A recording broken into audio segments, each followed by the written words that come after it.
Diffusion was the movement of particles across the selectively permeable membrane. Osmosis is the movement of water. So that's where the difference lies. Well, part of the difference lies. Diffusion is particles, osmosis is water. Now what's interesting is that both of these are going to take place at the same time. So diffusion is happening, osmosis is also happening. So when osmosis happens, it usually is able to move, water usually moves pretty easily across the surface of a membrane. It doesn't really, water usually is not prevented from moving across the membrane. It usually happens without being restricted. Now, when we have water moving across the membrane, we can have a situation that is isotonic, hypotonic, hypertonic. Does this sound familiar? Yeah. Thankfully, yes. That's why we're reviewing it though, because this is super important for all processes in the human body. We're going to come back to this a lot. One of the things we're going to do next week before we do your test is a case study. And I'm going to want to do, I'm going to try and do a lot of case studies throughout this whole year, because physiology and anatomy, in general, there's a lot of medical aspects to it. So case studies are taking real life application and applying them to what we are learning. So we're going to do some case studies next week and look at some data and try and figure out what is wrong with certain patients. And we're going to look at the data that's available and try and diagnose patients. So we're going to look at some case studies and see if we can figure out what is going on within patients' bodies. That's basically what a case study is. So isotonic, hypertonic, hypotonic. And isotonic is balanced. That means what's inside the cell and what's outside the cell are the same. Everything going in and out equally because everything is the same. Hypotonic means that there is more stuff inside, so the water is also flowing inside. Then hypertonic means there is more stuff outside, so the water is also flowing outside. So this is going to make sense in a moment. We're going to look at a picture that describes this. Now, this is actually opposite of what we saw with diffusion. Diffusion goes from an area of high concentration to an area of low concentration. So think of like sliding down that hill. It goes from high to low. But with water and osmosis, we see it actually going the opposite way, because water is trying to dilute the situation. So it wants to make it not as strong. It wants to make it watered down. That's what osmosis is trying to do, is trying to water down whatever is strong and concentrated.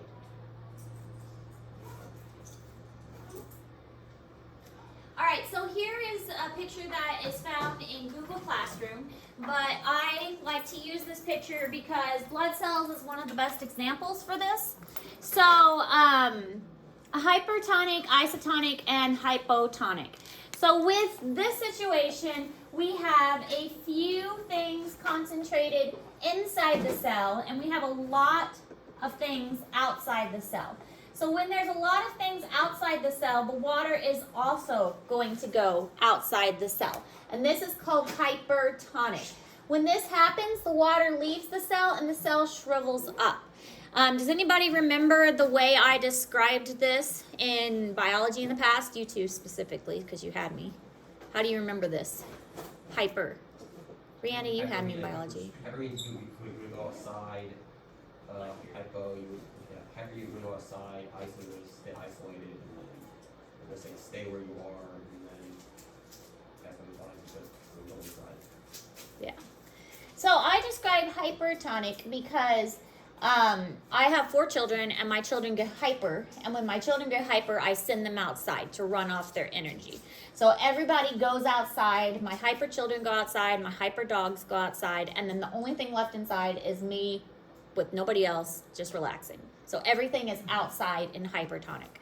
The particles are outside, the water is outside, everything is outside. So hypertonic, everything is outside. Okay, isotonic, everything is balanced. So if we have 5 things outside, we have the same amount inside, balanced. Okay, hypotonic means that there's a whole lot inside and only a few things outside. So the water is going to rush in. The way that I just explained this is hypotonic has an O in it. So it causes it to swell up like a big O, okay? Hypotonic, O in it. And it swells up like a big O because the water is rushing in to try and dilute that and make it not as concentrated. So because it's making it not as concentrated, a lot of times the cell is actually going to burst because so much water is coming into the solution, going to cause it to swell up and possibly even burst. So that's how you can remember the different situations: hypertonic, hypotonic, and isotonic.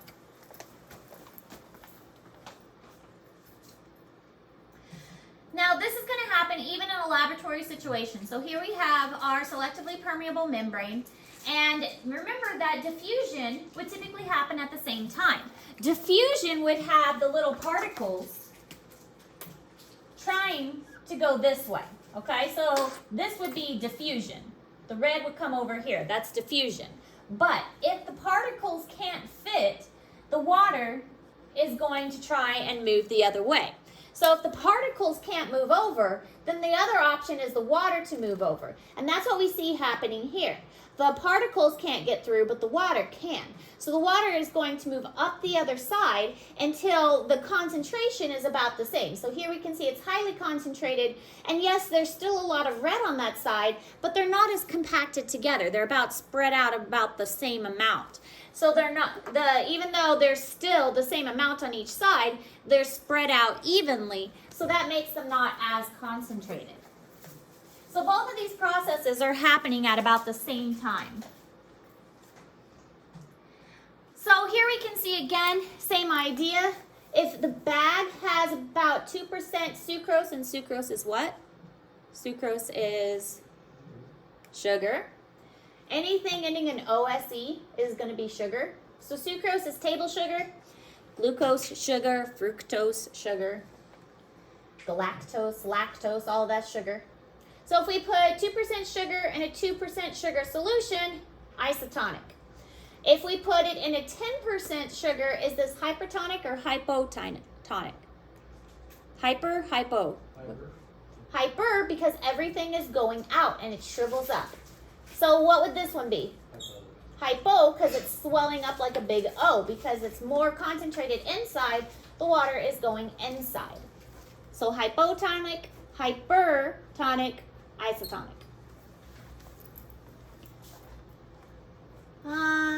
So any questions about osmosis before we move on to a slightly different topic? Do we see the difference between osmosis and diffusion? Make sense? Hopefully that's review. Okay. All right, because there's another idea that goes along with the membrane that we need to cover before. This is kind of wrapping up our membrane. This will be the last notes we take on the membrane. Then we're going to have the 2 days of labs, and then we're going to have that case study next week before we do our test. But this is kind of finishing up the idea about the membrane. There are particles that, and this kind of goes with chemistry as well, I just don't think we actually used these terms. I know we talked about breaking, and but I don't think we actually used these terms, so I wanted to go back and make sure we covered them. Ions are charged particles, and we can have negatively and positively charged particles. So if an ion is charged, we can have positive or negative. So if it's negatively charged, it's called an anion. And if it's positively charged, it's called a cation. We talked about reactions, about catabolic and anabolic reactions, and how that breaks things down. A catabolic reaction breaks things down, and an anabolic reaction makes things, joining things together. But now there's anions and cations. But cations are positively charged. So here we can see a cation, which is positively charged, an anion, which is slightly negative charged, and a neutral atom has no, like, it's balanced. Okay, so that's when it's balanced. A way you can remember this as well, I know I talked about with the catabolic reaction, that a cat knocks things down. But if you think about cation again, then a cat gives you positive vibes. When like a cat is sitting on you and a cat's purring, it actually has been proven that cats release serotonin and that makes you feel like warm and cozy. So cats give you positive energy.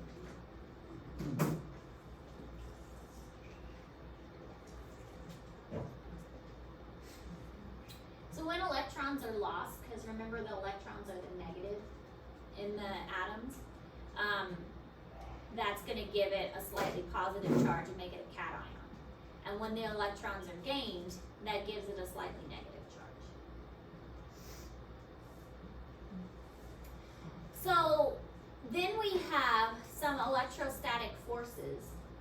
And these electrostatic forces, again, this is kind of going back to those hydrogen bonds and ionic bonds where you have those positive and those negatives attracting, and then the identical, like, so negative and negative repelling. The reason this is important as far as the membrane is concerned is that if you're having a force across the membrane, then that is going to have issues when you're trying to have diffusion and osmosis take place. If you have a high concentration of a lot of negative on one side, then that is going to have issues when materials are trying to diffuse across the membrane. Okay, that's how that comes into play with the membrane. If you have a lot of positive ions on one side, it's going to be hard for more positive ions to be passed across that membrane because the like is going to repel like. So all of this has a purpose when you're taking into account the membrane, because like repels like. But if you have a high concentration of positive inside the membrane, then that is going to attract negative ions to it, the anions. So it really does have an impact on materials if the cell has a large number of anions or cations near it or inside it. And again, specifically, we're talking about if the cell is like a neuron and it's conducting an electrical signal. Because electrical signals have a lot of positive and negative forces involved with it.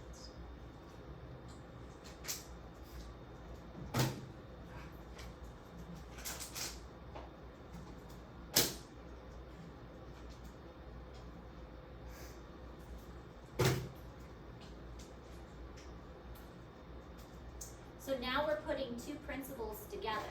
Not only are we trying to wrap our head around diffusion and osmosis, we're taking what we learned from chemistry as well about the positive and the negative charges, and we're putting what we learned about chemistry with the idea of diffusion and osmosis, and we're putting those two ideas together.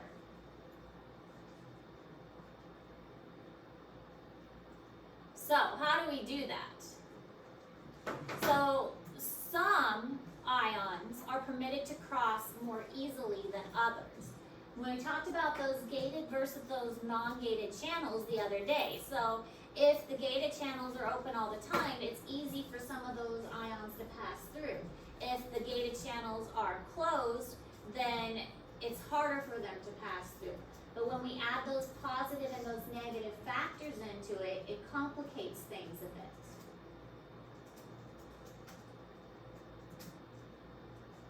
Because now not only are we worried about, okay, we've got a material passing through, is it a positive charge or is it a negative charge? We're putting the two ideas together. It's changing the charge of the cell itself.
So this is in Google Classroom. We already talked about the gated and the non-gated, but this one shows that there's actually the receptor that triggers it. So it's not going to open until that receptor activates it.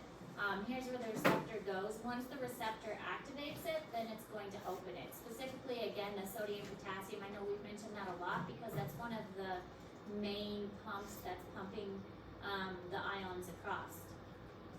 So this one's a non-gated, it just stays open all the time. Again, we've talked about this one yesterday, so we're gonna kind of go through that one kind of fast, but it stays open all the time, so the materials can just flow through it as needed. So the sodium potassium pump, you've got the sodium and the chloride and the potassium. Now the sodium and the chloride are more concentrated outside the cell. Sodium is a positively charged and the chloride is a negatively charged. Sodium chloride again is salt, but then we have this potassium which is also positive. And they are more concentrated inside the cell. And so we're going to see a switch of these between the inside and the outside of the cell, which is going to change it's called the action potential of the cell. And again, we're only going to briefly talk about it now because we're going to get a whole lot more in detail with it with the nervous system. But it's called the resting potential. So you're not using all the nerves in your body all the time. You're only using some of the nerves. Like when you're just sitting there, there's going to be some parts of your body that are not using all of the nerves. Like there's going to be some maybe in your leg or maybe in your back or something that's not being used. But other nerves of your body are going to be used more actively than others. And so your body is not firing every single nerve at every single time. So not all of the sodium potassium pumps are going to be activated.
This one shows the difference between how the sodium potassium pump works.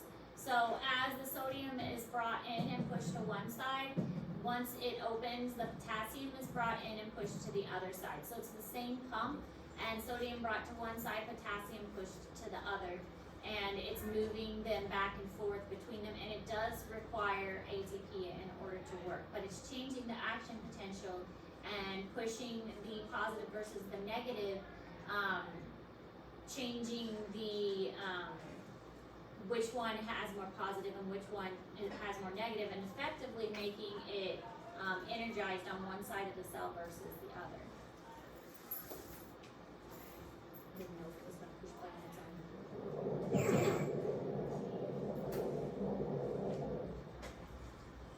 Active transport is a type of cell transport that requires the input of energy in the form of ATP. The proteins that conduct this form of transport are often called pumps because they force molecules or ions to move from an area of low concentration to an area of high concentration. This is commonly referred to as against the concentration gradient. One of the more common examples of active transport is the sodium-potassium pump. The job of the sodium-potassium pump is to move sodium ions, or Na+, out of the cell, and potassium ions, or K+, into the cell. Let's take a closer look at how this happens. The sodium-potassium pump has binding sites with 3 sodium and 2 potassium ions. Let's follow the movement of the sodium ions first. After 3 sodium ions are positioned within the carrier protein, an ATP molecule is split, releasing phosphate. This phosphate bonds to a location on the exterior of the carrier protein, causing the protein to change shape. As the protein changes shape, the 3 sodium ions are released to the other side of the membrane. Next, 2 potassium ions position themselves within the carrier protein, causing it to undergo another change in shape. In the process, the phosphate molecule is released. Once the phosphate molecule is released, the carrier protein expels the potassium ions into the interior of the cell. The carrier then resumes its initial shape, completing the cycle. Notice that for every 3 sodium ions leaving the cell, 2 potassium ions enter.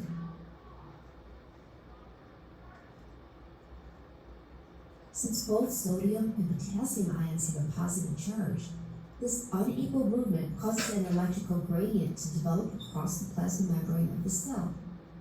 A number of cellular processes, including the generation of nerve impulses, use this electrical gradient. So there's more on one side than the other because there's more sodium being pushed to one side and less potassium. So even though they're both positive, there's more positive going on one side than the other. So the sodium pumps against their concentration gradient. So it's forcing them to go a way they shouldn't normally go. That's why the ATP is necessary.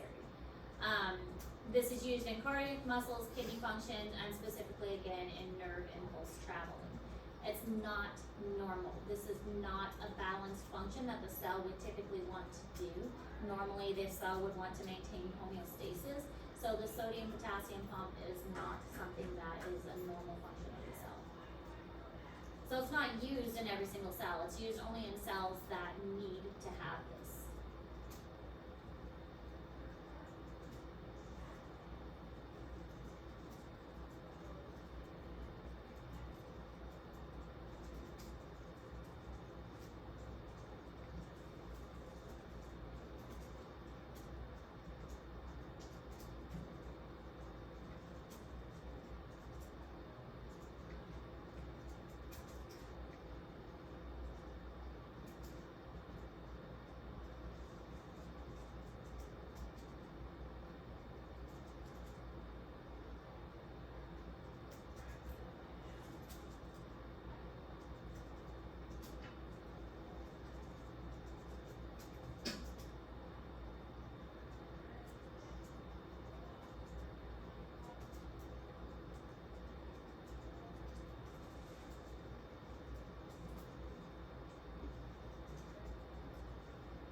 So one side of the cell is positive and the other one is not necessarily negative, but it's a little more negative, creating an action potential. And this changes as the gates open and closes. So this action potential is going to be obvious as the charge moves down the cell, and this is how the nerve moves, or the signal moves. So again, it's putting together the idea of cell membrane, osmosis and diffusion, proteins that span the membrane, positive and negative charges, everything we've been learning about is just kind of putting it all together.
we'll have a test over it next week, and you have the rest of class, which 15 minutes, 10 minutes or so, to work on your assignments.